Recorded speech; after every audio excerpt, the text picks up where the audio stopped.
Alright, this commentary video is going to cover an elephant in the room, and yeah, let's get right on to it. Now, a lot of people are going to go ahead and say, oh yeah, this is an update video on the Projared situation. Alright, you can call it that. And since I already did spoil it, yeah, it's about the Projared situation. Now, if you guys remember, in a couple of previous videos, I talked about how Jared was cheating on his wife, Holly. Holly took to Twitter and said, oh, Projared was cheating on me with Holly. And then we did some digging around, and it turned out, oh, hey, Holly used to be Rubber Ninja's wife, and then they broke up, and then you have Jared dating Holly, and without Rubber Ninja not knowing all that shenanigans. And also, I did talk about the allegations about him soliciting nudes from minors, and hopefully it was false.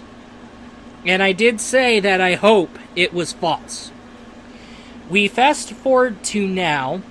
Projared came out with this 40-minute video. I had to get a too long, didn't read version from Philip DeFranco. There was various YouTubers doing the too long, didn't read shenanigans. Now, on the allegations, what ended up happening here was that he thought it was a good idea to do a little lewd trade with fans who are consenting adults. Alright. However, the problem here is that it backfired in his face. Somebody went and lied about his or her age, and as a result, things backfired.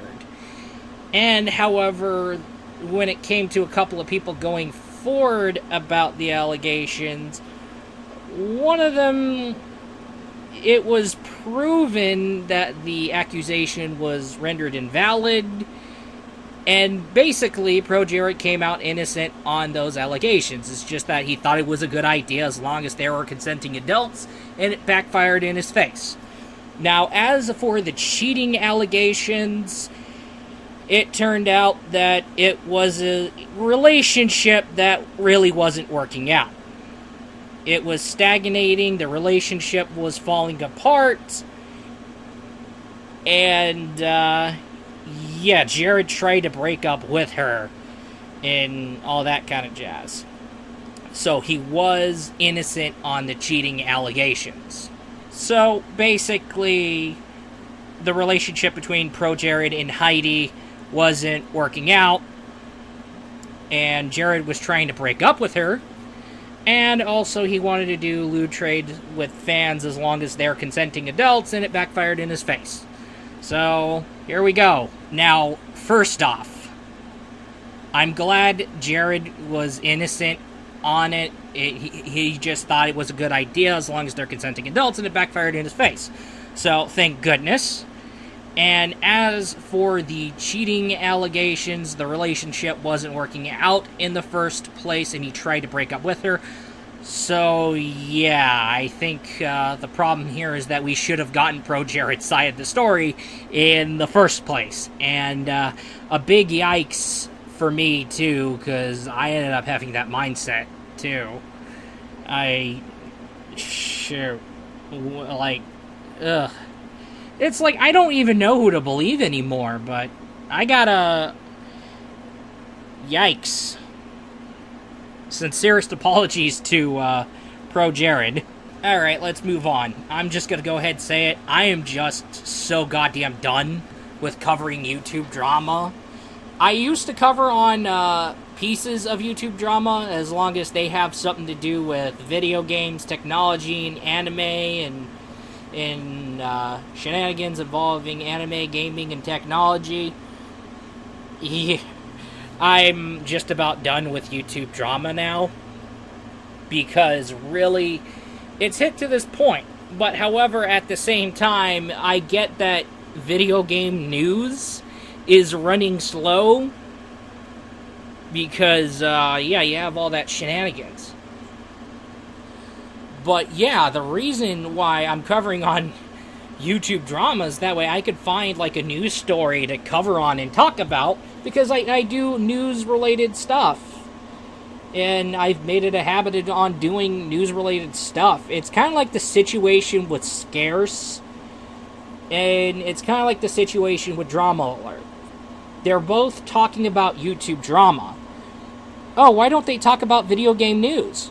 Well, the issue here is that video game news is ridiculously slow a lot of the times now. Remember when there used to be, over at Screw Attack, there would be hard news where you have every day Destin covering on news stories, and then it all switched to Jared talking about news stories, and then somebody, I don't remember who else took over after Jared, but yikes.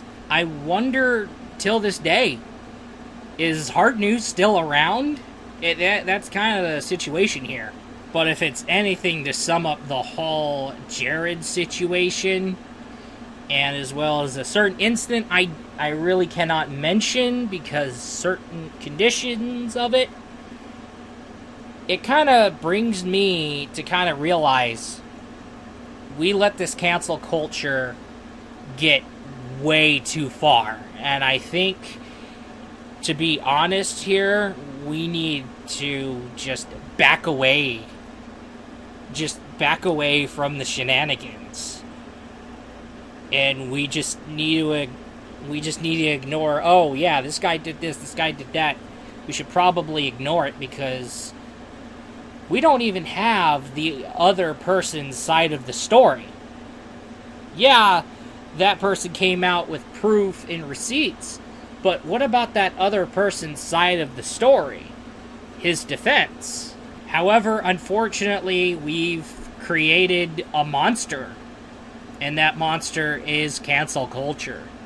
And a lot of people are pointing that out. However, if it's one takeaway from it, I mean, from years back to this point, hashtag world is over party, to this day, okay?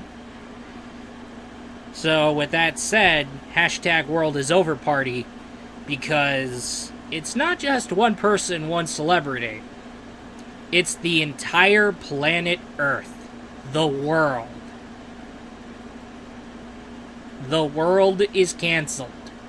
Anyway, that is all, and I'll be looking forward to you in the next video.